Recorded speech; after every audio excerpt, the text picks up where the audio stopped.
여러분 안녕하세요. 반갑습니다. 금년에 추석이 대략 한 10일 정도 된 것 같습니다. 이 얘기를 듣자 하니 20년 만에 이런 주기가 온다고 들었습니다. 하여튼 여러분들 추석 연휴 좀 잘 지내신 줄로 압니다. 저는 개인적으로 너무 지루해가지고 집에만 있다 보니까 뭐 가끔 외출도 했습니다만 너무 좀 지루하다 딱딱하다 그런 생각을 했고, 그래서 사실 오늘 우리 청교도 신학원 강의를 제 자신이 무척 기다렸습니다. 자, 이 시간에 여러분들 이렇게 뵙게 돼서 너무나 반갑고요. 자, 강의에 앞서 정광훈 목사님의 광화문 연설을 듣고, 그리고 제가 우남 이승만 박사, 중수 박정희 대통령 이 두 분이 얼마나 우리 한국의 건국 이후 5천년 역사에서 중요한 분인가를 깨닫고 노래를 만들었습니다. 나의 조국 대한민국, 그리고 혁명의 불꽃처럼, 그리고 지난번에 9월 15일에 있었던 인천 상륙작전, 우남 이승만 박사, 중수 박정희 대통령의 역할이 중요하지만 1950년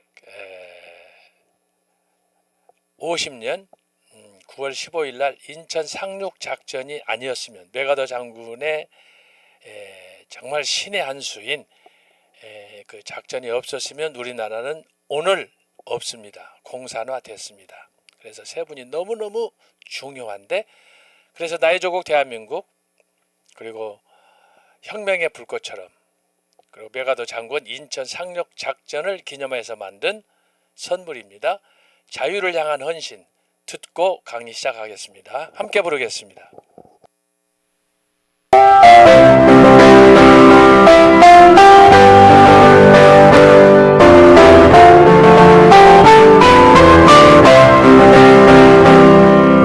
애척한 민족 운명 어깨 메고 열강들의 각축 속에 독립을 이뤘네. 자유민주 시장 경제 동맹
조국 위에 목숨 바쳐 충성하고 역사 속에 보고 강경 찬란히 이룩했네.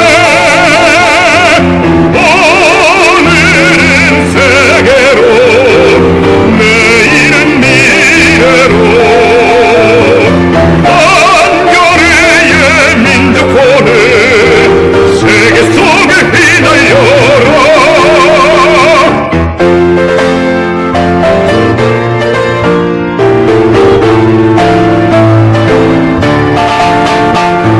마을마다 도시마다 꿈과 희망 꽃 피우고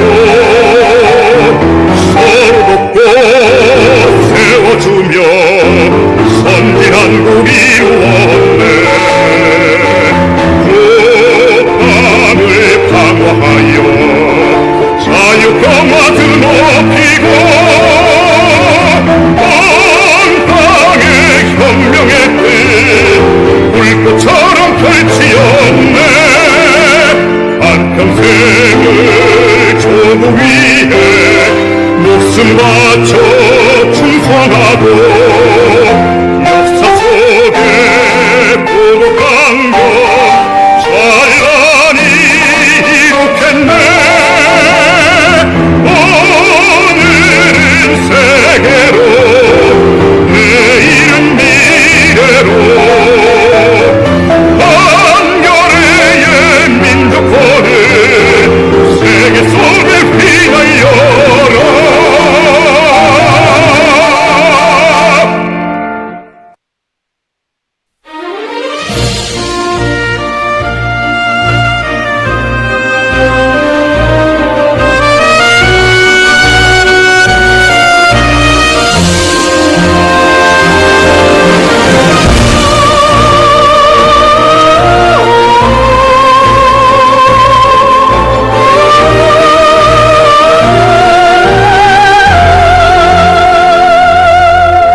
거친 바람 높은 파도 끝없어도 용맹스런 태극 깃발 꺾지 못했네.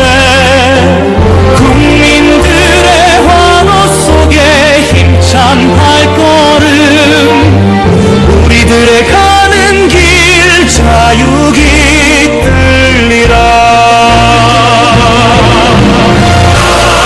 인천의 파도여 바닷길 열어라. 아 자유의 노래여 하늘 높이 울려라.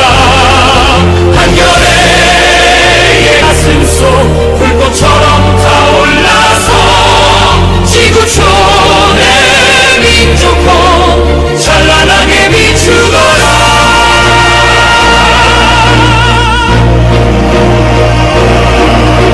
생과 사를 넘나드는 공포의 연장 조국 위에 흘린 피는 강물 되었네. 역사 속에 새긴 사랑 가슴에 품고 승리 함성 통일 꿈도 이루리라. 인천의 파도여 바닷길 열어라. 아 자유의 노래여 하늘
잘 들으신 줄 압니다.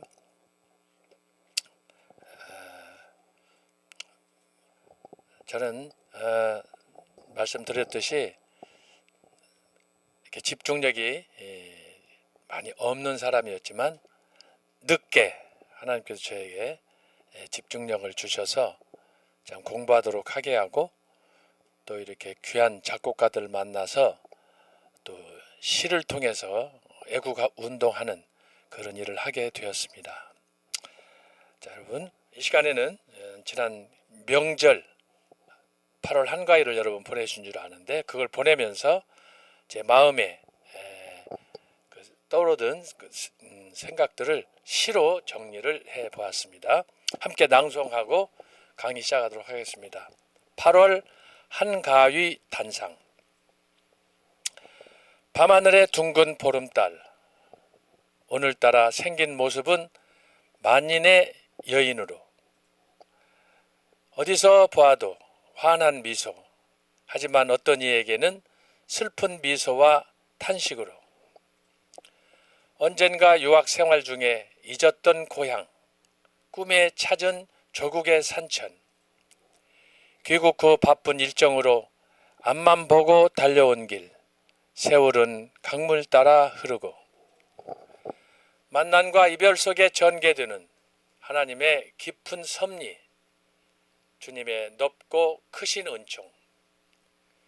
오늘은 8월 대보름, 각자의 소원대로 만사 형통 큰 뜻 이루기를. 주여 전 세계 5천년의 역사에 백적 간두의 대한민국, 8월 대보름 한가위로 우리 소원 이루소서, 우리 인도하소서. 기도하겠습니다. 하나님 아버지 감사합니다. 매년 맞는 8월 대보름 한가위지만 유난히 금년 추석은 길었습니다. 거기에 거의 매일 가을비가 내리므로 날씨는 우중충하고 참 답답한 그런 기간이었습니다. 하오나 저희들이 모처럼 쉬는 상황 속에서 마음의 여유도 찾고 또 잊어버렸던 신앙도 회복하고 하나님 앞에 더욱 감사할 수 있는 그런 시간이었던 것을 기억합니다. 이제 추석과 함께 금년 한 해 열심히 땀 흘려 뿌린 씨앗들 이제 추수 때가 되어 거두게 싸운데 하나님 아버지 저희들 눈물 뿌려 흘린 저희들의 온 정성, 저희들의 모든 행실 주님께서 거두어 주시고 특별히 이 나라 이 민족이 너무 어려운 가운데 이렇게 탄핵과 함께 또 대통령 선거로 지금 한치 앞으로 할 수 없는 그런 상황에 직면하였습니다. 하나님 아버지, 역사는 하나님의 통치 속에 주님이 인도하시는 것을 믿습니다. 그러므로 앞으로 진행될 대한민국의 역사도 하나님께서 함께 하셔서 좀 더 선한 길로, 의로운 길로 모두가 인정하는, 세계가 인정하는 그런 대한민국으로 다시 우뚝 설 수 있도록 주여 은혜를 베풀어 주옵소서. 그리하여 파괴된 정의가 다시 반석 위에 설 수 있게 하시고 무엇보다도 교회의 실추된 명예를 다시 세우는 그런 도약의 기간들이 되게 인도하여 주옵소서. 모든 이 상황들을 보면서 저희들이 하나님 앞에 엎드려 기도하고 간구합니다. 매 주말마다 또 국경일마다 광화문에서 진행되고 있는 모든 행사들, 하나님 저희들의 이 눈물이 만약에 강물이 된다 해도 우리 나라 살리는 일이라면 우리가 한마음 하나가 되어 우리 정광훈 목사님을 중심으로 이 일을 이뤄낼 수 있도록 도와주옵소서. 거룩하신 아버지, 이 시간에도 이렇게 부족한 정이 섰습니다. 하는 사람, 또 강의를 듣는 모든 학우들 어디에 있든지 국내 해외 주님께서 살펴주시고 우리가 이 강의를 통해서 정말 하나님의 각자를 향한 소명을 다시 한번 깨닫는 그리고 결단하는 시간이 되게 해 주옵소서. 모든 것을 주님께 의탁합니다. 주여 우리를 기억하여 주옵소서. 예수님의 이름으로 기도합나이다. 아멘. 자, 우리는 지난 몇 주 동안에 근대 교회사, 근대 현대, 근대 현대 교회사를 배우는 과정에 그 이전 역사에 대해서 이전 역사. 그래서 하나는 종교개혁,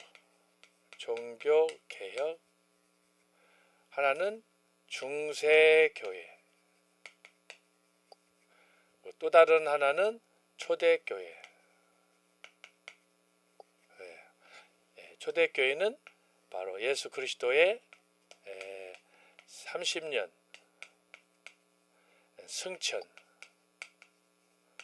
승천과 함께 시작되었다. 그래서 초대교회, 중세교회, 종교개혁 이렇게 세 마디로 나누어서 살폈습니다.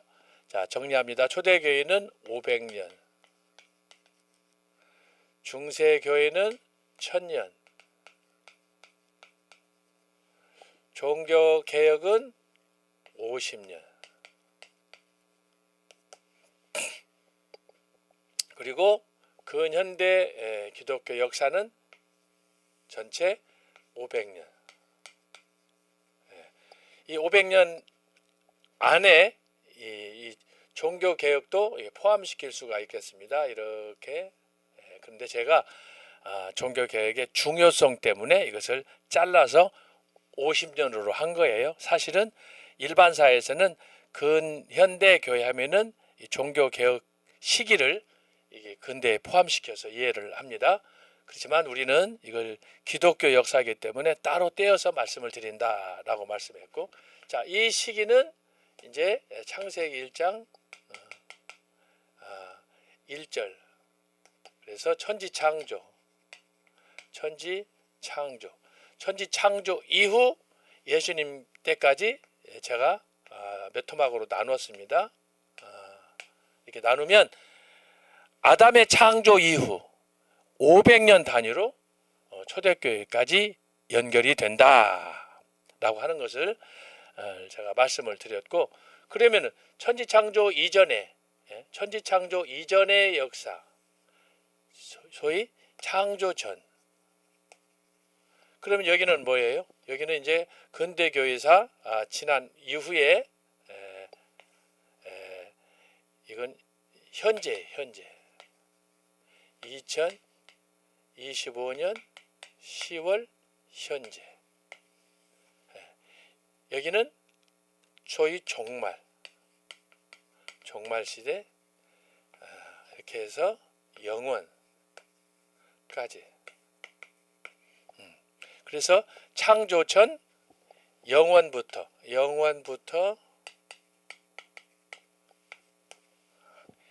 영원까지. 자, 이 모든 도표를 하나로 그리면, 자, 이렇게 여기다가 담을 수 있어요. 소위 이게 하나님의 역사. 영원부터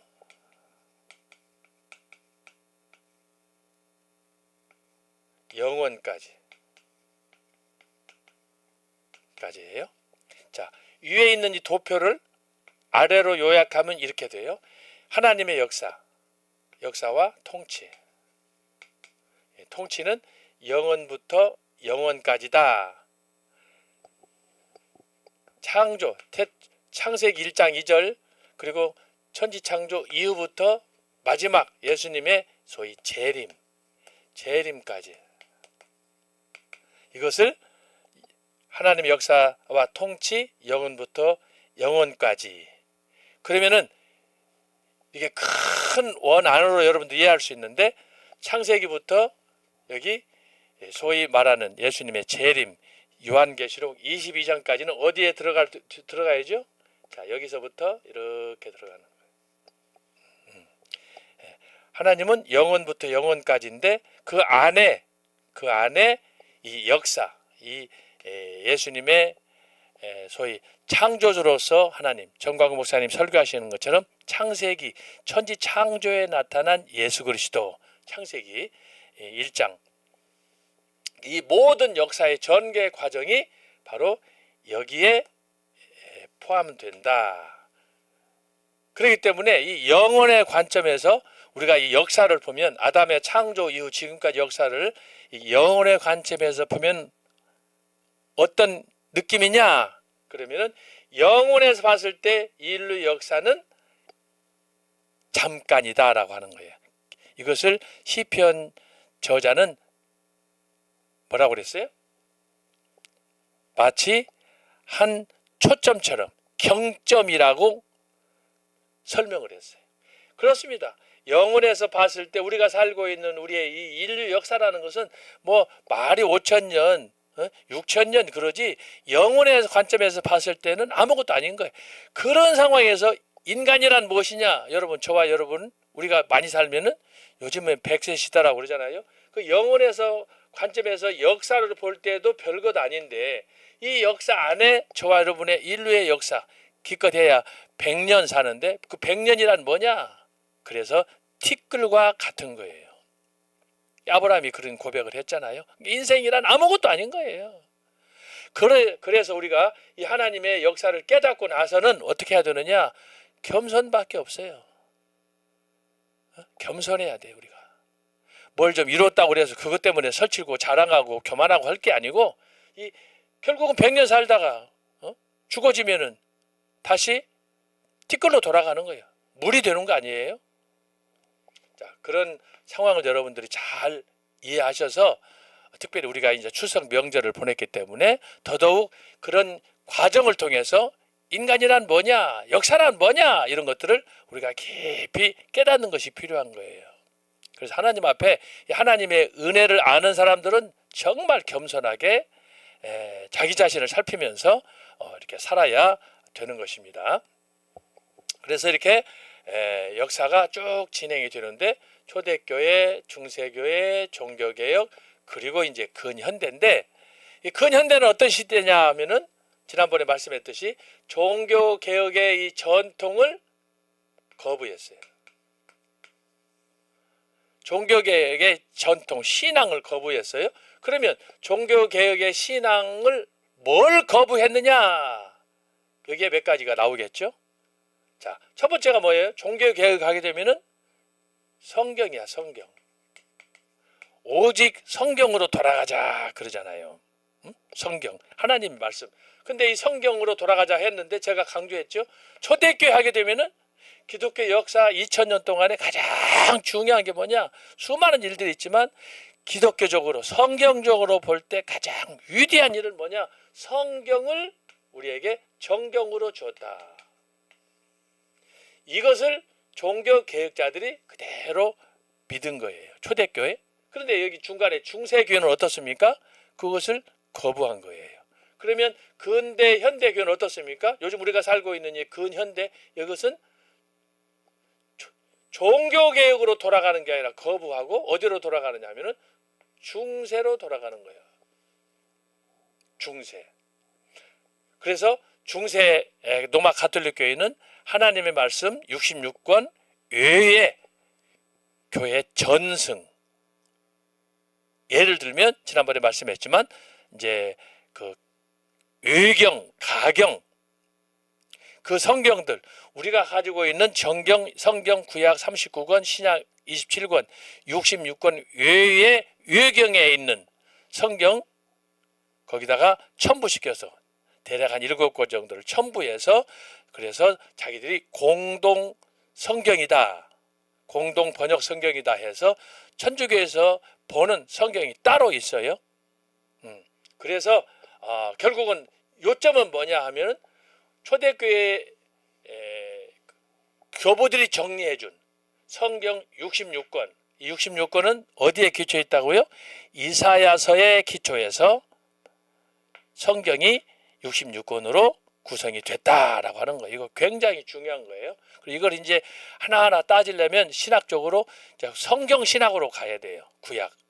구약으로 가서 이제 구약에서도 뭐 창세기부터 말라기까지를 살펴보고 특히 정경과 관련해서는 66권이니까 이사야서가 어떻게 해서 66권으로 구성이 되고 전반부는 무엇이고 후반부는 무엇이고 그것이 1장부터 어떤 구조로 39장까지 진행이 되는가 이거 보면은 구약의 역사 창세기부터 역사가 쭉 거기에 기록이 된 거예요.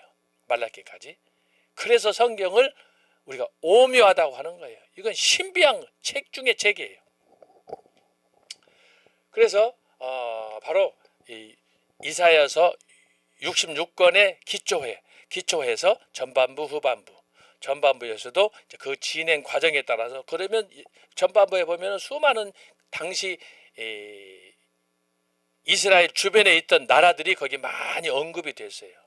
물론 그 이전으로 가게 되면은 이제 아브라함 족장 시대부터 또 진행이 됩니다만은 자 그래서 중요한 것은 뭐냐면은 근대 현대 교회에서 가장 치명적인 과오는 뭐냐 하면 종교 개혁자들이 만들어놓은 오직 성경으로 말씀으로 산다. 그것을 거부한 거예요.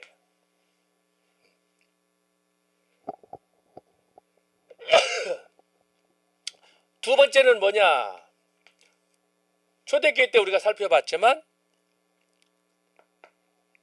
성경의 기초에서 나온 신학 두 번째가 뭐예요?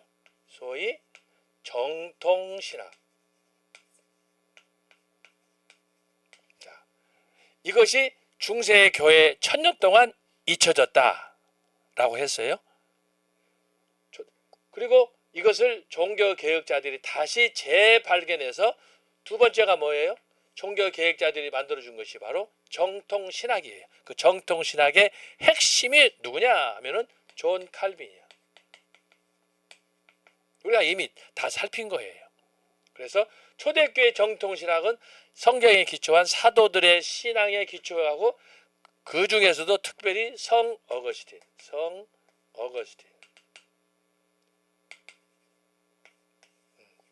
그래서 성 어거스틴은 예수님의 그 12제자와 함께 13번째 사도로 활약했던 사도 바울, 그 사도 바울의 신학을 기초해서 거기서 만들어진 것이 소위 성 어거스틴의 신학이다. 물론 이제 사도 바울하고 성 어거스틴하고 직접 비교하면 약간 차이가 있어요. 그러나 중심이 사도적 그런 신앙의 기초에서 이룩됐다. 그 핵심이 뭐냐 그러면 인간은 전적으로 타락했다. 그것을 강조하는 거예요. 그 신학이 이제 1000년이 지난 후에 종교 개혁자들을 통해서 루터라든지 츠빙글리라든지 칼빈이나 낙스를 통해서 나타났는데 그 모든 신학 체계를 존 칼빈이 이룩했다라고 하는 거예요. 그것이 뭐냐? 그래서 요즘에도 존 칼빈 하게 되면 정통신학, 보수신학, 개혁신학, 청교도 신학의 뭐예요? 원조다 이렇게 이야기를 하는 거예요. 세 번째는 뭐예요? 자, 근대교에서 거부한 것이 뭐냐 하면 세 번째는 초대교회 때도 우리가 살폈지만 하나님 앞에 예배하는 거예요. 그래서 이 사람들은 안식일 주일 성수를 철저히 초대교회 때 지켰어요. 로마의 박해 아래서도. 그런데 그 예배가 중세 로마 천주교로 넘어가면서 예배가 형식화됐어요. 십자가는 있는데 십자가가 선포되지 않는 거예요. 그래서 제가 말씀드렸죠. 지난번에 그러면 설교에 있어서 가장 강조되어야 할 것이 무엇이냐? 세 가지라고 그랬잖아요. 예수님께서 마태복음 16장 21절에서 말씀하시고 또 사도 바울이 고린도전서 15장 3절 4절에서 말씀한 내용이다. 그것이 기독교 설교 강단에서 선포되어야 될 말씀의 핵심이다 라고 했어요. 그 세 가지가 뭐라고 그랬어요? 예수님의 십자가의 죽으심, 그리고 3일 동안 땅에 묻혀 장사 지낸 것, 그리고 세 번째는 무덤에서 부활하셔서 승천한 사건. 이 세 가지가 중요하다. 뭐 이거 말고도 예수님께서 처녀의 몸을 입고 태어난 거 굉장히 중요하죠. 그것 자체가 뭐냐? 구약의 소위 하와를 통해서 약속된 창세기 3장 15절 여인의 후손을 통해서 약속된 그 말씀이 몇천 년이 지난 후에 마리아를 통해서 이것이 성취가 돼요. 마리아는 요셉과 상관없이 정원을 했지만 성령으로 잉태된 특별한 하나님의 간섭으로 인해서 잉태한 그런 마리아. 그래서 여인의 후손이 되는 거예요. 모든 인류 역사는 다 아담의 후손이에요. 아담과 하와의 후손이 아담, 특히 남자의 씨를 통해서. 그러나 창세기 3장 15절에서 여인의 후손이 약속됐는데 남자와 상관없는 역사로 마리아가 성령을 통해서 잉태되어서 새로운 역사가 시작이 되는 거예요. 그래서 그 창세기 3장 15절의 예언의 말씀이 마태복음 1장 21절에서 물론 여러 차례 구약의 미가서라든지 또 이사야라든지 선지자들을 통해서 예언이 됐지만 이것이 역사적으로 성취된 그것을 봤을 때 바로 창세기 3장 15절의 여인의 후손이 곧 마리아를 통해서 잉태한 그 사건으로 성취된 것을 우리가 알 수가 있는 겁니다. 그래서 세 번째는 뭐냐 하면은 말씀과 신학과 예배를 통해서 그래서 이제 주일 성수 우리가 교회 가서 예배하고 하는 것들을 굉장히 존중해야 되는데 노마 천주교에서 예배는 드렸어요. 그러나 이 사람들은 말씀을 따라서 성경이 가르침을 따라서 예배한 것 하기보다는 자기들이 만든 전통에 따라서 그 전통 중에 핵심이 뭐예요? 미사예요. 미사. 지금도 로마 가톨릭 교회는 미사를 드려요. 그 미사가 뭐냐 그러면 한마디로 예수님께서 십자가상에 달려 돌아가시면서 그리고 그 모든 구원을 이룬 과정을 성찬을 통해서 세례와 성찬을 통해서 그것을 기억하면서 살아갈 수 있도록 예수님께서 제정해 주셨는데 그 완성된 성취된 성찬식을 로마 천주교에서는 어떻게 해요? 미사라는 걸 통해서 예수님은 다시 그들의 예배 행위를 통해서 소위 그게 뭐예요? 성찬식. 성찬식의 핵심이 뭐예요? 성찬식 핵심은 두 가지로 나타나잖아요. 자, 성찬 하면은 두 가지로 나타나요. 하나는 떡, 하나는 잔. 떡은 살, 잔은 피. 이미 예수님께서 이루셨는데 로마 가톨릭 교회에서는 저것을 미사라는 걸 통해서 미사는 곧 구약적인 전통에 기초하는 거예요. 마치 구약에서 양을 잡아서 염소를 잡아서 하나님 앞에 제사 드리듯이 아직 완성되지 않은 그래서 이 로마 가톨릭에서 강조하는 게 뭐라고 그랬어요? 이것을 화채설이다 그랬잖아요. 화채설. 그리고 이 사람들은 로마 가톨릭교회 천주교에서는 실제적으로 자기들도 예수님 믿는데 여러분 주변에서 보세요.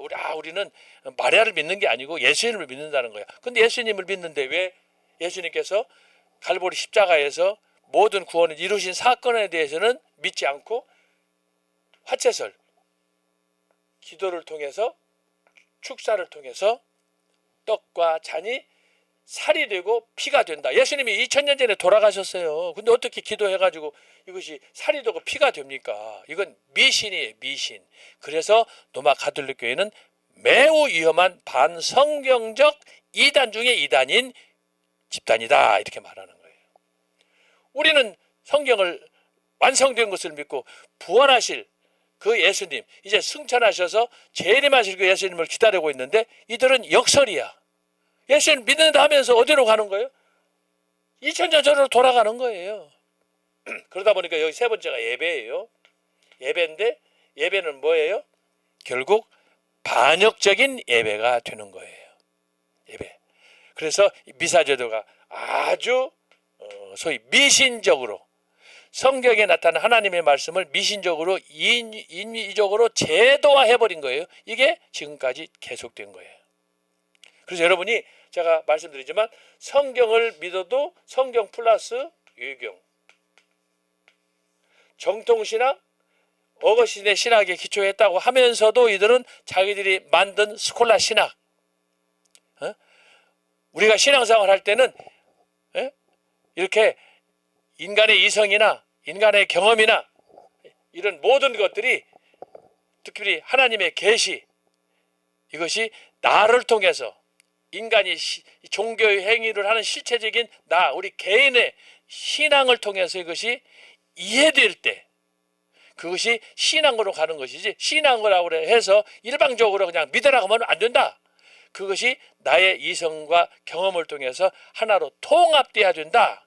그래서 이 로마 가톨릭 교회는 이성에 기초한 신앙이에요. 이것이 뭐냐? 스콜라 신학이야, 스콜라. 그래서 초대교회의 어거스틴이 강조했던 인간의 전적 타락한 그 신앙적 전통에 기초해서 세워진 그런 교회가 아니라, 출발은 그렇게 했지만 나중에 이것이 제도화되면서, 그래서 사변적으로 흐르고 신비적으로 흐르게 되게 된 것이에요. 자, 그리고 예배는 지금 말씀드린 것처럼 가장 중요한 말씀과 성례가 강단에서, 교회에서 신앙생활을 통해서 실천이 돼야 되는데, 말씀은 성경을 보지 못하게 하고 번역도 보지 못하게 하고, 그래서 중세교회에서는 금서 중에 금서가 성경 번역이었어요. 이거 아이러니 아니에요? 성경을 통해서 우리가 구원의 진리를 알고 성경 말씀을 통해서 은혜를 받는데 성경 읽지 마라, 성경 보지 마라. 그래서 로마 가톨릭 교회는 성도들을 무지하게 만든 거예요. 성경을 못 보게 해서 아주 탄압하고 아주 박해하고 그랬던 행동들을 취하게 된 거예요. 자, 그런데 바로 종교 개혁 때는 어떻게 해요? 예배를 살리는 거예요. 예배를 살리는 거예요. 그래서 여러분, 종교 개혁이 너무너무 중요해요. 제가 강조했잖아요. 초대교회는 500년, 중세교회는 1000년, 종교 개혁은 50년. 여러분, 1000년 동안 교회가 타락해서 부패한 그 상황에서 희망이 보이지 않고 자기들끼리 싸우고 교황끼리 싸우고 교황청이 갈라지고 그런 상황에 종교개혁자들이 이것을 1000년 동안 망각된, 교회에서 잊혀졌던 잘못된 바벨탑을 쌓았던 그것을 50년 만에 회복해서 그것을 성경, 오직 말씀, 오직 바른 교회 전통, 그 다음에 여기 뭐예요? 바른 예배. 존 칼빈은 뭐예요? 바른 신학. 정통이니까 바른 신학이잖아요. 바른 신학, 바른 예배. 종교 개혁자들이 이것을 다시 세운 거예요. 그래서 레포메이션이 되는 거예요. 다시 없던 걸 만든 것이 아니라 있던 것을 다시 새롭게 해서 더욱더 견고한 성으로 만든 거예요. 이게 종교 개혁자들인데 어떻게 해요? 50년 만에 그것을 만들었다. 굉장히 중요하고, 제가 이걸 얼마나 강조하는지 몰라요. 네 번째가 뭐였어요? 결국은 뭐냐? 초대교회는 실천하는 신앙이야. 박해에도 맞서서, 로마 제국이 기독교를 박해하고 크리스찬들을 잡아서 죽이고 하니까 로마 시내의 카타콤에 땅을 파서 동굴을 파가지고 그 아래로 숨고, 그 상황을 제가 현장에 가봤더니 마치 땅 속에 지하 동굴이 거미줄처럼 쳐져 있더라. 그 안에서 어떻게 살았는지 2000년 전에 도무지 이해할 수 없는 거예요. 하나님의 은혜요, 기적이라고 저는 생각할 수밖에 없는 거예요. 그런데 그들이 그런 박해 안에서도 4번이 뭐예요?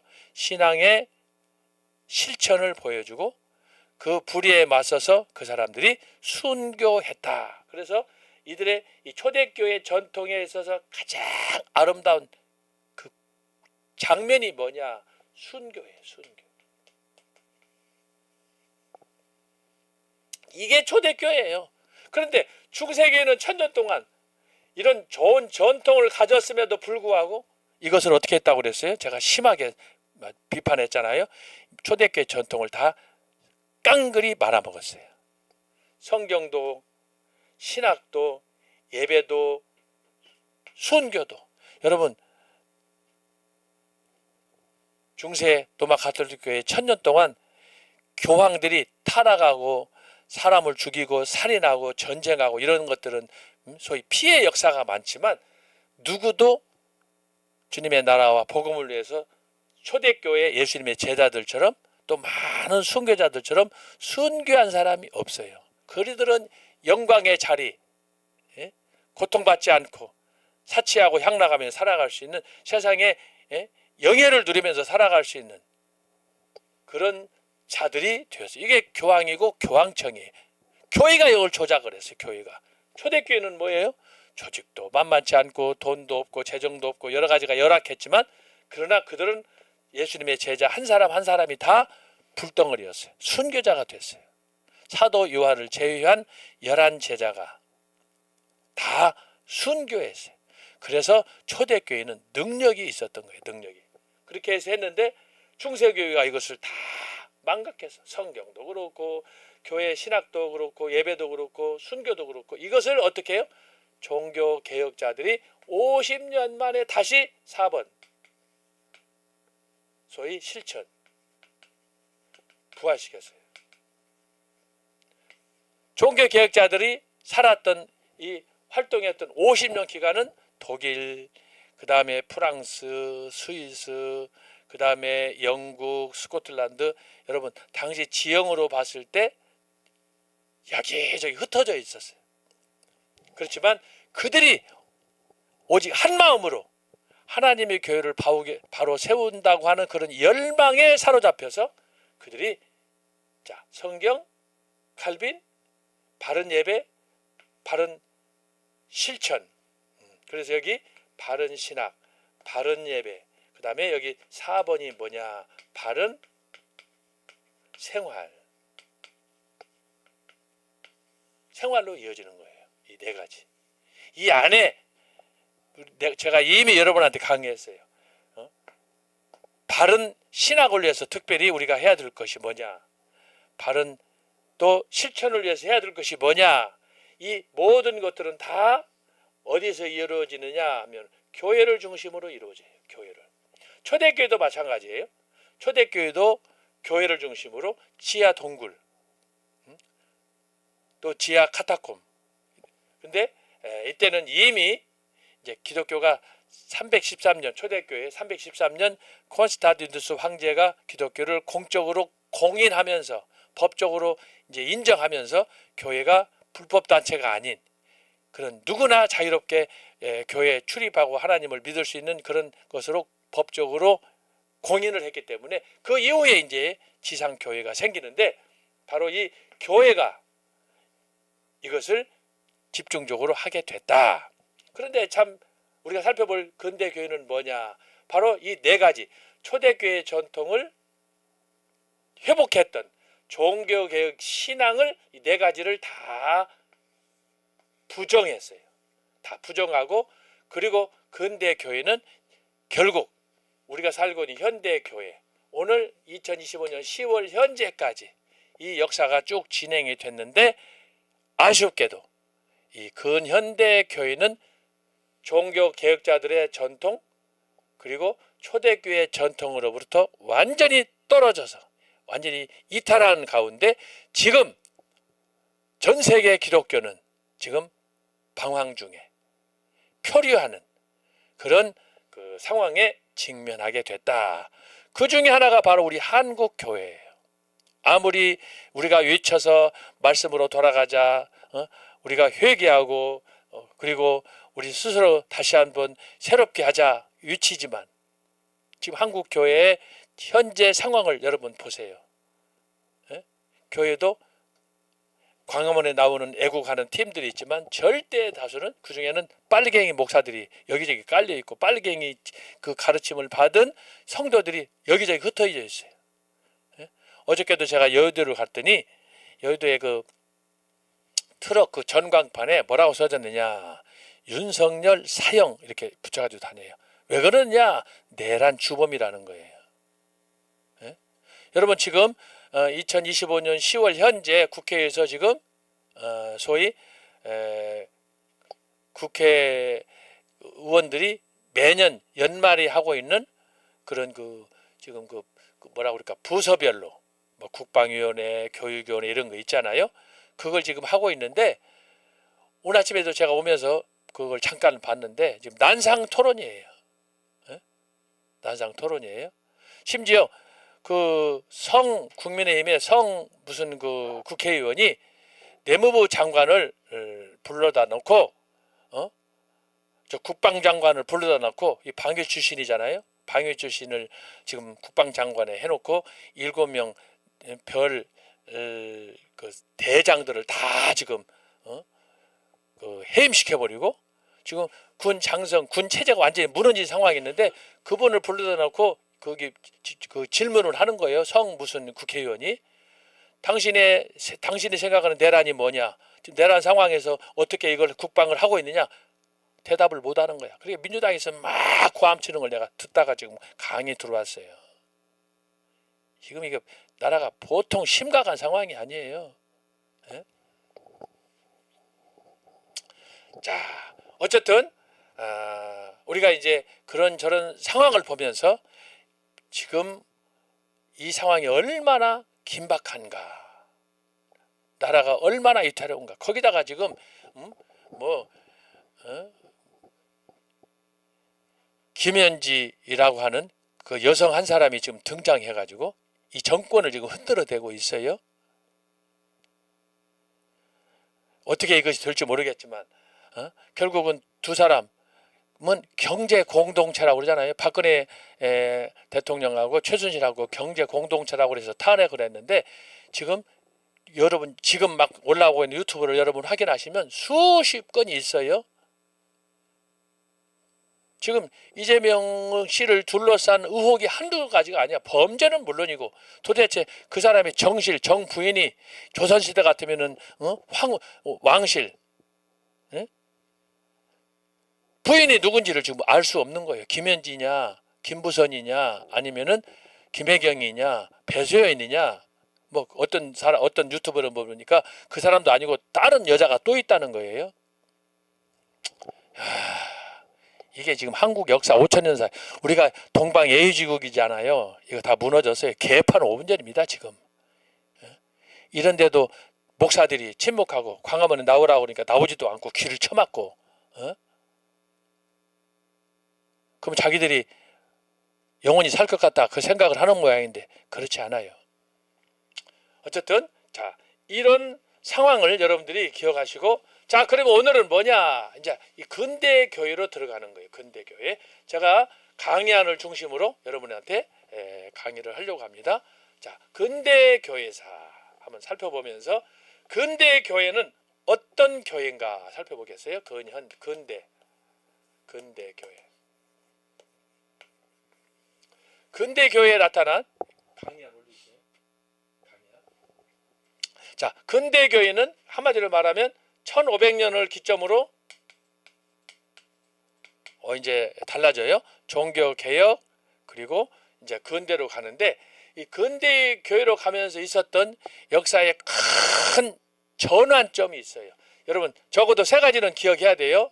적어도 3가지. 자, 종교 개혁 일어나던 그때부터 근대로 갈 때 역사에 요즘 같으면 컴퓨터 특별히 요즘 같으면 AI의 발명 이런 정도의 소위 지진 같은 새로운 혁명이 그때 일어났어요. 첫 번째가 뭐냐 인쇄술이야. 인쇄술이에요. 인쇄술을 통해서 종교개혁이 대박이 났어요. 그 다음에 뭐냐 화약이에요. 화약이 나오면서 전쟁의 역사가 바뀌어버렸어요. 화약, 다이아나마이트. 그 다음에 3번째는 뭐예요? 나침판. 나침판이 나오면서 세계의 관심이 육지에서 바다로 열리는 거예요. 그래서 이제 미국 신대륙을 발견하고 또 이때부터 전쟁에 화약이 들어가니까 총포가 나오고 소총이 나오고 또 인쇄술이 발견됨으로 인해서 사람들의 눈이 열리는 지식이 깨어나는 이런 어마어마한 일들이 있었다. 이것이 뭐예요? 근대 교회로 접어들면서 발생한 바로 3대 사건이라고 할 수가 있어요. 이건 다 뭐냐? 어떤 면에서 과학적인 거예요. 과학적인 거. 그런데 여러분 우리가 뭐 과학적으로만 사람을 살아갈 수 있어요? 사람은 생각하는 사람인데, 그래서 이제 근대 교회로 가면은 과학 말고 사상의 대혁명이 일어나는 거예요. 이것은 이제 우주의 역사에 자연에 일어나는 변동 상황을 가르쳐 주는 거예요. 인쇄술이나 화약이나 나침반은. 그러나 사람은 생각하는 갈대라고 했는데, 사람이 생각이 과학적으로만 나간 게 아니라 사람이 생각이 안으로 나타나게 되는 거예요. 그게 이제 뭐냐? 소위 말하는 철학이야, 철학. 그리고 또 다른 것은 뭐냐? 신학이야. 결국 이 과학혁명, 사상혁명이 일어나는데, 이 혁명과 더불어 근대 교회, 근대 역사는 전개가 된다. 그러니까 그 이전 시대하고는 판이하게 다른 거예요. 초대교회나 중세교회하고는 판이하게 다른 새로운 시대가 열렸다. 그래서 아까 제가 말씀한 것처럼 요즘에 지금 AI 시대, 요즘에 지금 우리가 가끔씩 들었던 이야기인데, 이것이 지금은 아주 일반적으로 생활화되어 있어요. 그래서 지금 이제 그동안에 우리 사람들이 예를 들어 자동차다, 뭐 전자기기, 냉장고다, 뭐 컴퓨터다, 이런 것들을 사람이 손으로 직접 만들었지만, 이제는 AI가 다, 로봇가 이것을 다 기계가 다 만들어내는 거예요. 지금 사람 생명을 다스리는 수술하는 병원에서도 사람의 이빨이나 내장이나 이런 걸 사람이 정밀하게 할 수 없는 것을 지금 과학적인 그걸 지금 하고 있잖아요. 이게 다 AI가 하는 거예요. 로봇가 하는 거예요. 기가 막힌 거예요. 그러니까 앞으로 지금 인간보다 로봇가 더 지혜로울 수 있느냐, 지금 그런 논쟁이 지금 오고 가잖아요. 심각한 상황이에요. 그래서 우리가 옛날 한 5년, 10년 전만 해도 이게 잘못되면 인간을 복제해가지고 이걸 어떻게 할 건가. 인간이, 여러분 생각해 보세요. 나와 똑같은 사람이 복제가 되면은 나야 알 수가 있지만 제 3자가 보면은 이 사람이 원조야, 저 사람이 원조야, 이거 구분하겠어요? 그래서 다시 말하면 모방된 그 제2의, 말하자면 저 같은 요한이가 원조인 저의 본래의 나를 만약에 해야 한다. 그럼 사람들 어떻게 알겠어요? 구분할 수 있겠어요? 이런 시대에 지금 우리가 살고 있는 거예요. 그래서 여러분, 과학이 발전하면 발전할수록 실질적으로 우리가 행복하고 우리가 감사하고 이렇게 할 게 아니라 결국은 공포에 사로잡히는 위험한 시대에 저와 여러분이 살아간다고 보는 거예요. 그런 AI 시대에 인간이 꿈꾸는, 소위 과학자들이 꿈꾸는 것이 뭐냐? 과연 인간이, AI가 신을 대신할 수 있느냐? 그래서 창조 문제까지 나오는 거예요. 굉장히 심각한 문제예요. 근데 우리가 이것을 처음에는 그냥 편안하게 핸드폰 나오니까, 카톡 나오니까, 사실 우리가 몇 년 전만 해도 이런 핸드폰 생각했습니까? 삐삐 칠 때만 해도, 옛날에 전화, 우리가 한 4, 50년 전에는 전화 배를 삥삥 돌려가지고 쓰고 한참 10분, 20분 기다리다가 통화하고 그랬는데, 어느 날 갑자기 막 바뀌는 거예요. 자, 이런 시대에 바로 이 과학의 혁명이 일어나고 사상의 혁명이 일어났는데, 특별히 철학에서는 뭐냐? 실존주의. 실존주의란 뭐냐? 모든 것을 저와 여러분, 나 중심으로 모든 걸, 세상을 보는 거예요. 모든 것을. 종교 개혁 때는 어떻게 되느냐? 종교 개혁. 그 이전에는 어떻게 되느냐? 모든 것은 하나님의 관점에서 모든 것을 봤어요. 그래서 신 중심이었어요. 근데 이 근대교회, 특별히 이제 1600년대에 우리가 잘 아는 르네 데카르트가 한 얘기 여러분 아시잖아요. 나는 생각한다. 그러면은 나는 존재한다. 그래서 바로 이 실존주의가 등장하면서 모든 것은 의심하는, 소위 이런 사상이 등장하면서 종교개혁 시대에 하나님 중심의 그런 신관, 종교관이 이제는 완전히 뒤바뀌어 가지고 반대로 인간 중심의 신학으로 바뀌는 거예요. 그래서 신학도 이제 여기서부터 급속도로 세속화로 가는 거예요. 자, 여기 사상에서 철학이 이렇게 실존주의로 간다면 신학은 뭐냐? 신학은 뭐예요? 신학도 이 영향을 받아가지고 나중에는 이제 자유주의 신학으로 가는 거예요. 자유주의. 자유란 뭐예요? 해방이야, 해방. 심지어 그 해방의 정점에 하나님으로부터, 신의 간섭으로부터, 통제로부터 벗어나는 거예요. 그게 자유주의야. 이것이 우리나라에 와가지고는 이제 1950년대에 우리나라 60년대에 와가지고는 이것이 뭐냐? 마치 저 아프리카에 있었던 흑인들이 살았잖아요. 노예들이 살았잖아요. 그때 그곳에서 해방신학, 흑인신학이 있었어요. 우리를 이 억압으로부터 사슬로부터 풀어놔 그랬었는데 그 영향을 받은 사람들이 우리 한국에 신학자들이 있었어요. 그 사람들이 보통 이제 민중신학이라고 그래요. 민중신학. 민중신학에 앞서면은 아까 말한 흑인신학. 이것이 뭐예요? 해방신학. 이것을 통칭해가지고 뭐냐? 이것이 아프리카예요. 아프리카 신학. 그래서 아프리카 신학하면은 흑인 신학이고 해방 신학이에요.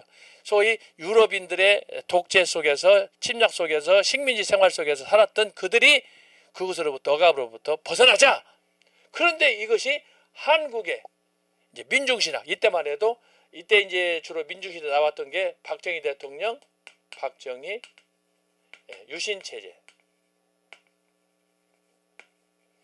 소위 여기에 맞서 가지고 나온 그런 새로운 한국식 신학이 바로 민중신학인데 이 민중신학을 주창했던 사람이 지금 현재 이제 교단별로는 주로 기장, 감리교 여기에 많이 포함이 되어 있고 이것이 이제 뭐 대표적인 신학자로서는 이제 뭐 서남동, 그다음에 소위 안병무 등등이에요. 이게 이제 한국신학대학, 감리교신학대학, 그 중에는 또 일부 연세대 연합신학원 여기에 주로 관련이 되어 있고 여기에하고 그래도 밀접하게 관련된 단체가 이제 나중에 확장이 되면서 WCC로 모든 것을 다 통합하게 되는 거예요. 자, 그런 상황이다. 그래서 이 신학이 16세기 이제 근대 교회로 가면서 이런 외부적인 그런 변화 속에서 교회도 변화가 일어나게 된다. 그래서 교회 안에서는 바로 이런 신학적인 변화가 일어나면서 핵심은 뭐냐? 많은 그 신학이 떴다가 없어지는 그런 상황으로 가는데 결국은 이 자유주의 신학. 자유주의 신학은 이게 뭐냐 하면은 인본주의야, 인본주의. 지금 지난주 몇 주 동안 정광훈 목사님께서 광화문에서 생각의 3대 통로다 해가지고 제가 이 설교를 한두 번 들어보겠어요. 교회에서도 우리 여기 부목사님들이 하고 계속해서 하고 그러는데 굉장히 중요한 거예요. 자유주의는 인본주의인데 핵심은 뭐냐? 아까 제가 이 얘기 하잖아요. 실존주의. 내가 하나님이다 라고 하는 거. 한마디로 말하면 내가 한마디로 하면 내가 하나님이다. 내가 주인이다 라고 하는 거예요. 근데 이것이 자유주의. 그거 하려면 어떻게 해야 돼요? 결국은 기독교적인 전통, 초대교회, 종교개혁, 여기 그 학자들이 주었던 교회 전통, 보수신학, 개혁적인, 칼빈적인 그런 신학 체계를 거부하고 나가는 거예요. 이탈하는 거예요. 이것이 바로 자유주의고 이것이 한국에 와서는 민중신학, 그 다음에 아프리카에서는 흑인신학, 해방신학인데 이것이 한국에 들어와 가지고 또 세계에 특히 모든 그런 그 제3세계에 영향을 미쳐 가지고 지금까지 이것이 주도하고 있다라고 하는 걸 여러분들이 기억하시면 좋겠습니다. 자, 이런 제가 지금 설명을 했어요. 초대교회, 중세교회, 종교개혁 그리고 그 시기에 일어났던 근대 교회 일어나기 직전에 있었던 대사건 그리고 이제 근대 교회로 넘어가는데 자, 그래서 이제 이 시간에는 근대 교회 우리가 교환을 보면서 함께 한번 말씀을 나누도록 하겠습니다. 자, 교환 올려주세요.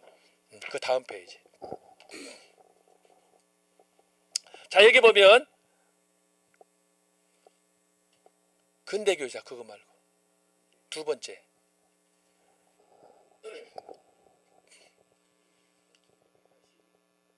그거 말고 그 다음이 따로 주었는데 저 복사해 주셨잖아요. 이거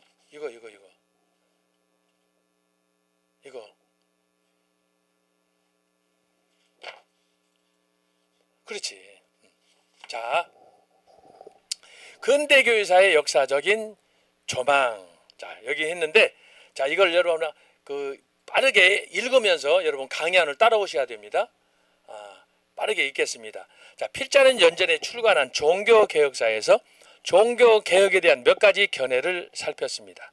정리하면 우리가 역사를 해석할 때 하나님의 섭리적 관점에서 항상 객관적인 사실을 중시하고 해석자 자신의 주관적인 인식의 중요함을 고찰하였습니다. 균형 잡힌 해석을 위해서는 해석자의 신학적 균형, 성숙한 역사 선택과 강조, 평가가 요구됩니다. 역사 해석은 때로 각자의 입장과 처지에 따라 조금은 차이가 있을 수 있지만 이것이 잘 조화를 이룰 때 창조적인 역할과 함께 바른 역사적 안목이 형성되는 것입니다. 그러므로 특정적인 견해나 주장을 절대시하거나 획일화해서는 안 될 것입니다. 제가 여러분에게 이렇게 존 칼빈, 그 다음에 존 낙스, 개혁주의, 청교도 이걸 합니다마는 저도 여러분 나름대로 제 자신은 이것이 옳다고 믿지만 일부 어떤 사람들에게는 이게 그래? 나는 그렇게 생각 안 하는데 이럴 수 있다는 거예요. 그래서 제가 이것을 강의를 준비하면서 그런 오해를 막기 위해서 최대한 객관적으로 중립을 지키면서 예리하게 긍정적으로 인정할 분들은 인정하고 그렇지 않은 부분들 반대로 말씀드렸던 자유주의적인 세속적인 여러 자유주의 신학들에 대해서 내가 평가를 하는 거예요. 그래서 제가 말씀드린 강의안을 중심으로 쭉 잘 집중해서 따라오도록 여러분들한테 요구를 하는 것입니다. 그 다음 단, 장구한 인간의 역사를 탐구하기 위해 우리는 기독교인으로서 역사 전반, 특히 지난날 과거의 기독교 역사를 취급할 때 언급한 대로 바른 신앙적 및 신학적 입장을 정리하는 것이 중요합니다. 여기에는 물론 바른 성경관이 필연적으로 요청됩니다. 제가 지금 계속해서 강조하는 것이 뭐예요? 결국은 저와 여러분이 성경 앞에 어떻게 쓰느냐, 성경을 어떻게 받아들이느냐, 성경관에 집중이 되는 거예요. 결국 이거에 따라서 아까 제가 말씀했지만 중세 때 초대교회 신앙을 저버린 중세 로마 가톨릭 교회, 그리고 그 이후에 종교 개혁자들, 모든 것들은 기독교의 경전인 성경으로 하나님의 영감으로 기록된 말씀으로 막 밖에 평가받을 길이 없는 거예요. 이것이 무너지면 기독교가 무너지는 거예요. 이것을 성경을 미신으로 알면 미신이 되는 거예요. 그러나 이것을 하나님의 말씀, 살아있는 계시의 말씀, 구원의 말씀으로 받아들일 때에는 저와 여러분이, 적어도 광화문에 오시는 여러분들은 하나님의 신실한 하나님의 종으로 인정할 수가 있는 거예요. 그래서 굉장히 중요한 거예요. 제가 이걸 위해서 초대교회 때는 성경이 아직 편집이 되지 않은 상태이기 때문에, 그러나 그런 상황에서도 초대교회에서는 세 가지를 초대교회에서는 늘 그것을 강조했다고 하지 않습니까? 첫 번째가 뭐예요? 십계명, 구약. 두 번째는 뭐예요? 예수님이 가르치시는 산상수훈, 마태복음 5, 6, 7장. 거기에 보면은 주기도문, 팔복, 여러 가지 제자 도에 관한 말씀이 나오잖아요. 그 다음에 뭐예요? 초대교회에서 만들어졌던 신앙 고백서, 신앙 고백서, 사도신경과 동시에 뭐예요? 초대교회에서 만들어졌던 4대 신경을 제가 말씀을 드린 거예요. 자, 이것이 굉장히 우리에게는 중요한 신앙 생활의 기초가 된다. 그걸 제가 여기서 말씀하는 거예요. 그래서 그 중심에는 결국은 뭐냐? 성경이다. 그래서 제가 아까도 도표로 말씀드렸지만 기독교 이전 역사에서 가장 중요한 것들이 많아요. 너무 많아. 그러나 그 중에서 더 베스트, the only one, 딱 하나로 찍으라 그러면 그것이 뭐냐? 성경을 정경으로 하나님의 말씀으로 우리에게 채택해서 공인해서 유산으로 물려준 것이다 라고 하는 거예요. 이게 굉장히 중요한 거예요. 그래서 제가 말씀드렸듯이 여러 번 강조했잖아요. 기독교 역사를 강조하는 초대교회든 중세교회든 뭘 하든 간에 서요한 교수처럼 강력하게 초대교회의 유산 중에 성경을 우리에게 선물로 준 이 사실에 대해서 저만큼 강조하는 분 여러분 봤습니까? 저는 그만큼 중요하게 생각하고 여기에 바로 기독교가 기초한다. 이것을 떠난 모든 종파는 이단이 되고 심지어 그 정점에 로마 가톨릭 교회가 있다. 이렇게 말하는 거예요. 자, 그 다음에 이것이 올바로 정립되지 않으면 역사는 왜곡될 수 있고 그렇게 되면 고립되거나 탈선하기 쉽습니다. 그리하여 종국에는 의도했던 하지 않았던 바벨탑이 되는 것입니다. 때문에 우리는 하나님이 만세전에 계획하시고 이루시는 그분의 구속 경륜, 구원의 역사를 바른 신앙과 역사적 기초 위에서 이해하는 것이 중요합니다. 끝없이 전개되는 역사적 사건과 시대적 변화 속에서 그분의 뜻을 이해하고 그 뜻을 이루기 위한 소명자의 삶을 우리가 살아야 되는 것입니다. 이런 방식이 소위 기독교의 구속사적 역사 해석과 실천 방법이라고 하겠습니다. 제가 이미 추석 전 그 전 강의에서 말씀했어요. 이것의 두 축을 이루는 게 뭐냐 하면은 구원과 그 다음에 언약의 그 깊은 신학적 연결점에 있다.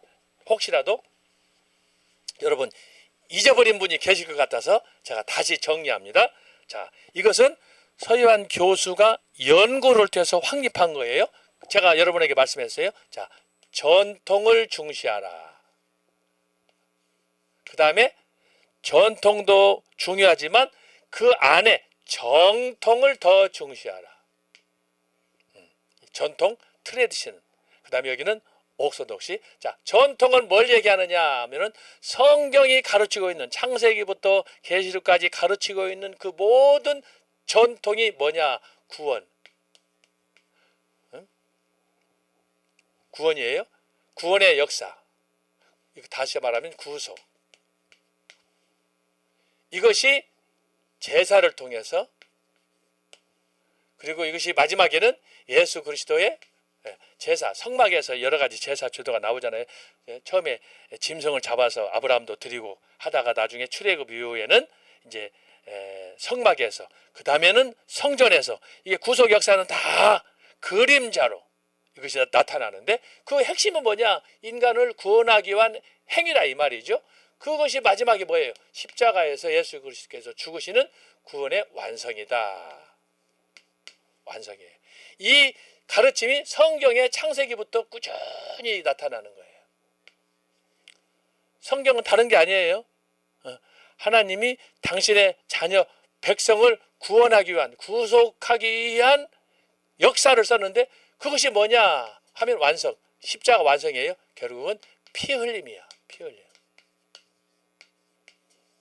이것을 잘 따라야 되는 거예요. 그런데 여러분이 제가 지난번에 얘기했듯이 이 전통, 아브라함이 가르쳐줬던 가르침을 쭉 따르고 믿으면서도 오늘날 우리가 신앙생활을 하다 보면 유태인 같은 경우에는 엉뚱한 짓거리 하는 거예요. 구원은 할례를 받아야 된다. 아브라함이 자손이기 때문에. 그럼 우리 같은 사람 이방인은 어떻게 해야 돼요? 구원을 받을 수가 없는 거예요. 그것만 있어요? 안식일을 계획하라. 그래서 토요일날 안식일 철저하게 그 제도를 중시했잖아요. 자, 그래서 여러분이 잘 생각해야 되는 거예요. 참된 전통이 어디서 왔는가? 창세기부터 계시록까지 보면 분명히 하나님께서 가르친 전통 구원의 진리가 제사를 통해서 십자가 사건을 통해서 완성이 됐어요. 그런데 이스라엘 사람들, 유태인들은 이것을 다 믿지 않아요. 이것을 믿지 않아요. 그러니까 전통이 잘못됐지. 어디까지 믿어요? 이 사람들은 예수 그리스도께서 이것을 십자가에서 이루신 사건에 대해서 거부하는 거예요. 그러니까 어떻게 되겠어요? 잘못된 전통이죠. 잘못된 전통이지. 사도 바울이 다메섹에서 예수님 만나기 전에 믿었던 것이 바로 이 전통이야. 그래서 사도 바울도 담대하게 자기는 확신을 갖고 그래서 스데반을 죽이는데 앞장선 거예요. 그래서 여러분이 제가 강조하는 거예요. 우리가 참된 전통을 잘 붙잡았는가. 성경에 보면은 시대마다 이 제사 제도가 달라지면서 발전하잖아요. 그걸 여러분들이 정신 차려서 집중해 가지고 보면서 어떻게 하는 것이 하나님께 영광이 되는 것인가를 봐야지. 그것이 잘못되면은 미사로 가는 거예요. 천주교가 되는 거예요. 예? 똑같은 예배를 똑같은 성경을 통해서 한다고 하는데 길이 다른 거야. 그것이 뭐예요? 아벨의 길이고 또 하나는 가인의 길이 되는 거예요. 아벨의 길, 가인의 길. 전통. 자, 그 다음에가 뭐예요? 이 전통도 중요하지만 그 안에 핵심이 뭐예요? 정통. 이게 바로 신학이다. 이것은 뭐예요? 전통은 역사다. 역사. 창세기부터 쭉 흘러가는 역사예요. 그런데 그 역사 자체가 역사만 가면은 의미가 없어요. 여러분 성경을 통해서 우리가 영적으로 깨어야 된다. 제가 왜 성령의 나타남을 통해서 정광 목사님의 말씀을 통해서 우리 신학자들이 신학자 토크 할 때마다 또 이런 저런 기회마다 정광 목사님의 말씀을 강조하느냐?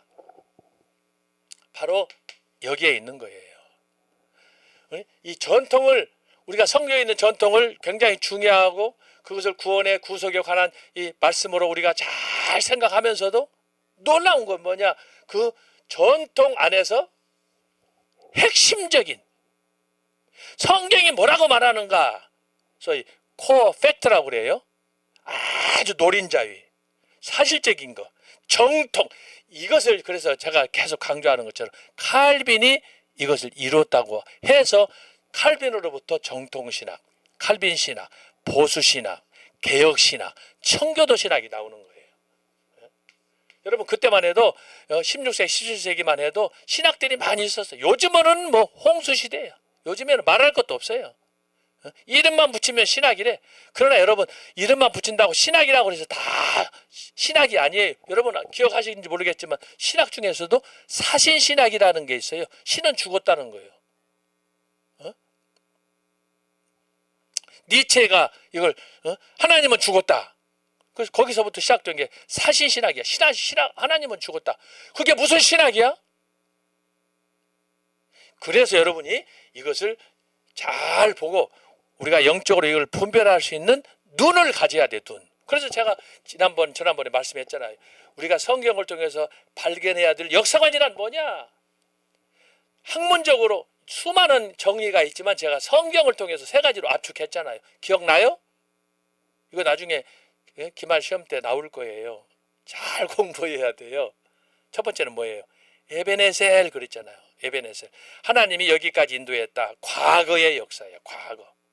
성경은 과거를 매우 강조해요. 이 전통에서 강조하는 게 뭐냐? 여러분이 왜 족보를 우리가 얘기해요?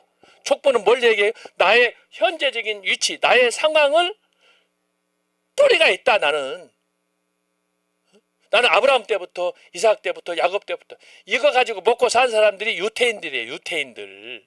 근데 우리 한국 사람도 지금은 좀 이게 많이 망가졌지만 조선시대 500년 동안 유교가 지배했을 때는 뭐예요? 이 족보 가지고 사람을 다 죽이는 거예요. 세상에 자기 민족을 양반 상놈으로 구분하는 나라가 어디가 있어요? 같은 민족 같은 뿌리인데.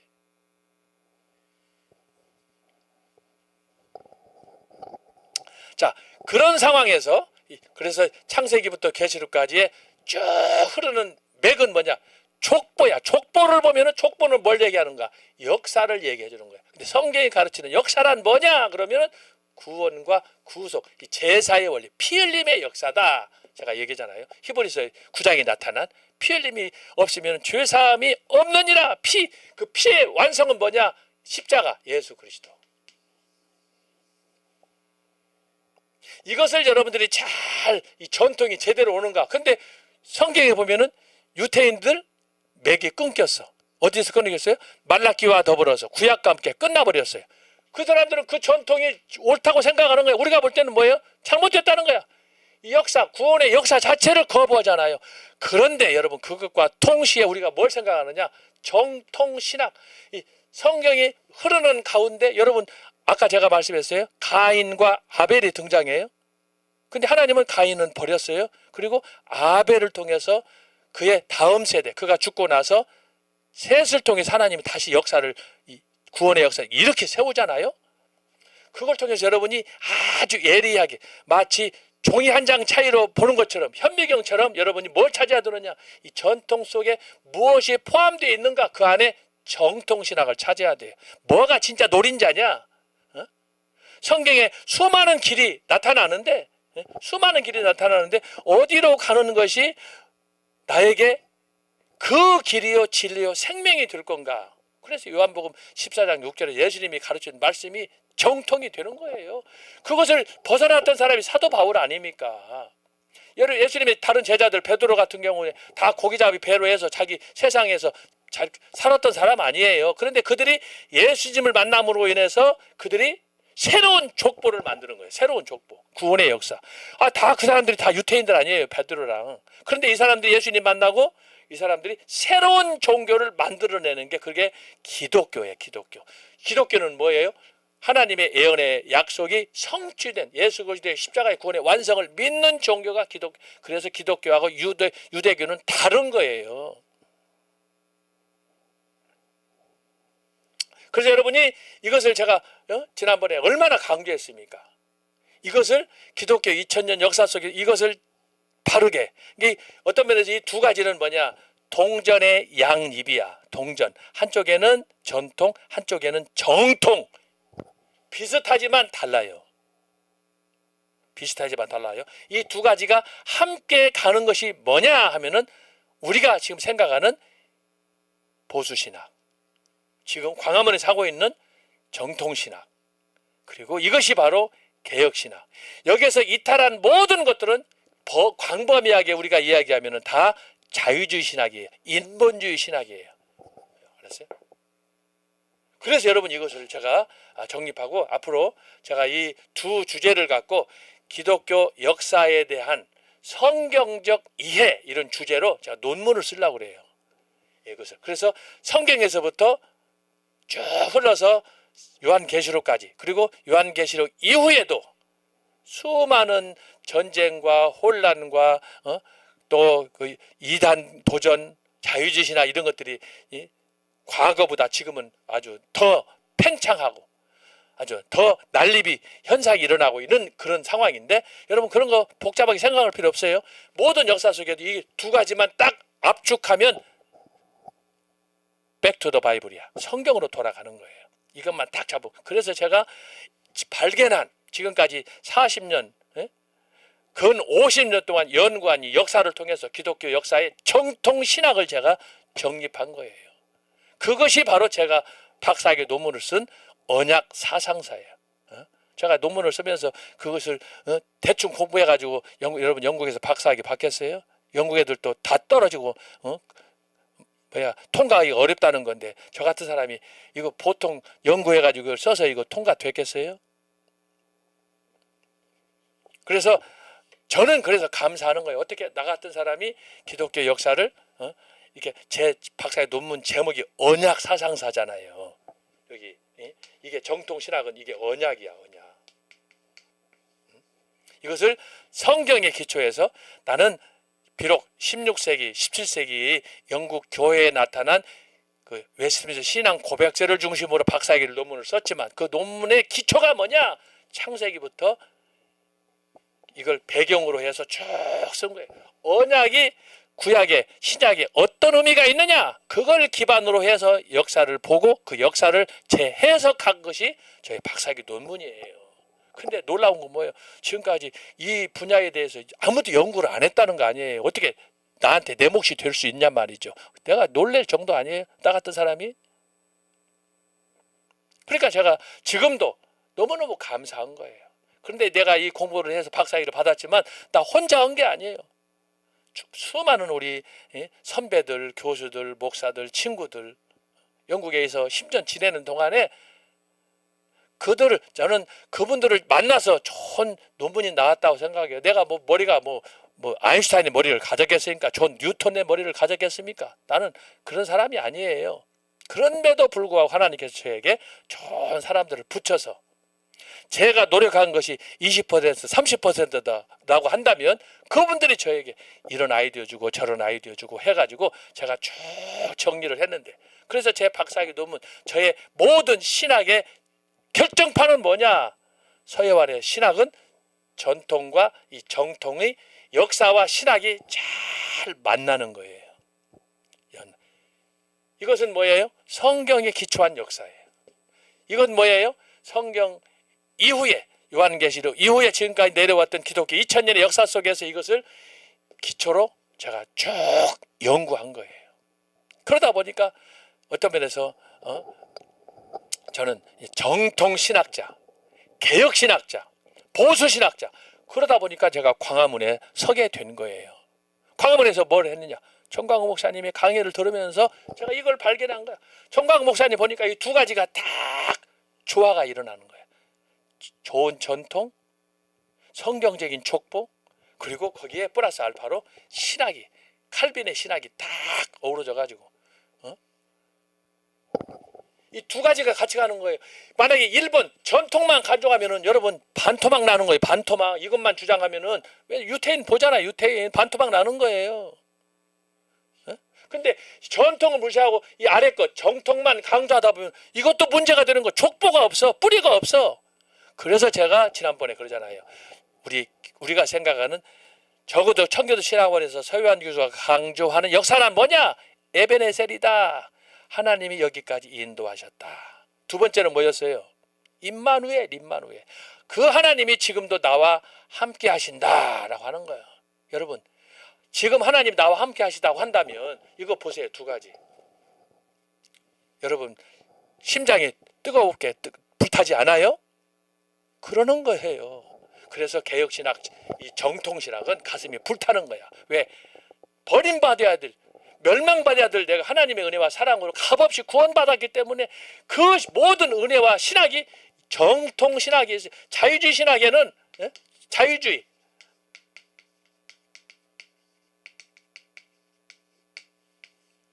없어요. 내가 하나님인데? 내가 주인인데? 하나님이 설 자리가 없어요. 제가 이제 나중에 강조할 거예요. 자유신학이 뿌리가 뭔가? 이건 완전히 사탄의 전략이에요. 사탄의 전략. 신학 때문에 그러는 거예요. 여기 자유주의 신학이 붙었잖아요. 여기 정통 신학이잖아요. 그래서 여러분 신학이라고 해서 다 같은 신학이 아닌 거예요. 머리가 뭐로 차 있는가? 심장이 뭔가? 이게 중요한 거예요. 자유주의 신학은 붙었는데 이게 뭐예요? 아웅하는 거예요. 하나님을 모독하는 거예요. 배신하고 배척하는 거예요. 여기에서 가룟유다가 나오는 것이고, 여기에서 나중에 하나님의 도전의 권위에 맞선 히틀러가 나오는 것이고, 지금 한국 같은 경우는 뭐예요? 하나님을 빙자해가지고 뭐 어디 분당에 우리 교회도 나갔었다고 그러잖아요. 그 이재명 씨 같은 경우에. 근데 이한수 씨가 뭐라고 그랬어요? 그 사람 우리 교회 나온 적 없다는 거예요. 10년 전에 떠났다는 거예요. 그래 놓고는 사기치고 지금 교회 폐쇄법을 지금 법안을 만들어 놓고 있잖아요. 이게 뭐예요? 바벨탑이야, 바벨탑. 그 사람도 전통은 족보를 생각하는데 뭐예요? 신학이 꽝이야, 꽝. 그래서 여러분 분별을 해야 되고, 그래서 역사를 여러분들이 이해를 잘 해야 되는 거예요. 이거 기가 막힌 내용이에요. 이게 신학이 붙었어. 근데 니체가 말한 사신신학이야. 이 죽음의 절망의 신학이야. 자유주의 신학. 듣기는 얼마나 좋아. 자유, 리버럴리즘. 그러나 여기에 함정이 있어요. 그래서 여러분이 자유를 해도 너무 좋아하면 안 돼요. 그 신학의 정체, 알맹이를 봐야 돼. 그래서 여기 정통 신학으로 가야 돼요. 컨서버티브. 지금 광화문은 컨서버티브예요. 옥소독스예요. 정통이야. 응? 칼빈니스트야. 칼빈주의적이야. 왜? 말씀으로 돌아간다고 그랬잖아요. 그래서 결국은 전통이 뭘로 우리가 종합되어야 하느냐? 하나님의 말씀. 말씀에 대해서 여러분이 가감없이 이 말씀을 100%. 그래서 제가 종교 계획 때도 그걸 강조했잖아요. 종교 계획자들은 말씀을 어떻게 했어요? 솔라 스크립트라. 오직 말씀만. 어떻게? 그것도 정경으로 66권으로. 결국은 초대교회 신학으로 돌아간다고 말씀을 드렸잖아요. 너무너무 중요한 거예요. 그래서 저는 적어도 청교도 신학원에서 강의하면서 이 두 가지가 균형이 잘 맞아요. 한쪽으로 치우치면 안 돼요. 전통을 중시해야 돼요. 그러나 예수님처럼, 예수님도 모세와 선지자의 구약의 전통을 잘 받아들였잖아요. 그래서 예수님도 안식일에 하나님 앞에 예배하러 가는 거예요. 그러나 그가 이제 마지막 십자가의 죽으심으로 새로운 제도, 기독교라는 제도, 언약에 기초한 바른 신앙을 만들어 주어서 사도 바울을 회심시키는 거예요. 여러분, 그러니까 사도 바울 한 사람의 회심이 기독교를 만들어 버리는 어마어마한 사건이 발생하는 거예요. 한 사람의 터닝 포인트. 오늘은 저와 여러분이 청교도 신학원을 통해서 이렇게 터닝 포인트, 변화의 주역이 돼야 되는 거예요. 그렇게 하려면은 이 두 가지 전통과 정통 신학, 족보, 역사와 신학을 잘 여러분들이 간직해야 돼요. 그 기초는 뭐냐? 말씀, 이게 바로 성경 신학이다. 신학이 붙었잖아요. 여기도 성경 신학, 성경을 성경대로, 말씀을 말씀대로 믿는 것이 성경 신학이야. 거기 성경 신학에 구약 신학이 있는 거예요. 그 성경 신학은 구약 신학이 있는 거예요. 이거에 기초해서 나오는 전통과 정통 신학이 잘 조화, 하모나이징이 될 때, 균형이 맞춰서 조화가 될 때, 그때 저와 여러분은 정통 신학, 보수 신학, 칼빈 신학, 개혁 신학자가 되는 거예요. 나머지는 뭐냐? 다 짜구려가 되는 거, 짝퉁이 되는 자유주의 신학이에요. 이것이 한국 교회에서는 교단별로 많이 다양하게 나타나 있어요. 간판은 붙어 있어요. 그러나 하나님을 안 믿어요. 그런 교회, 그런 교단들이 있어요. 이것도 내가 나중에 여러분한테 설명을 할 거예요. 그러니까 여러분이 유사 종교에 대해서, 유사 기독교에 대해서, 이단들에 대해서 여러분이 정신을 바짝 차리시고, 제가 말씀드린 것처럼 저도 사람이기 때문에 혹시 편향적으로 치우쳐서 때때로 오버할 수 있어요. 그럼에도 불구하고 저는 제가 믿는 확신은 정통신학이에요. 정통신학. 그래서 제가 이것을 제 박사학위 논문에서 명확하게 구분해서 역사적으로 영국교회에 어떤 일이 있었는가 이걸 다 명쾌하게 파헤쳤기 때문에 나는 그런 능력이 없다고 생각했는데 박사학위 통과됐고, 감사하게도 대형 도서관에서 내 논문에다가 탁 인증 번호까지 DX183379라는 번호까지 매겨가지고 저한테 준 거 아니겠습니까? 저는 그런 면에서 제가 확신 있게 제가 여러분한테 말씀을 드리는 거예요. 기도하고 다음 시간 하겠습니다. 하나님 아버지 감사합니다. 오늘 또 우리 이 강의를 통해서 다시 한번 정통신학, 보수신학, 칼빈신학, 청교도신학에 대해서 확신을 갖게 하시고 절대 타협하지 않고 하나님 중심으로 나아가는 우리 청교도신학원 모든 학우들 되도록 도와주옵소서. 예수님의 이름으로 기도합니다. 아멘. 여러분 감사합니다.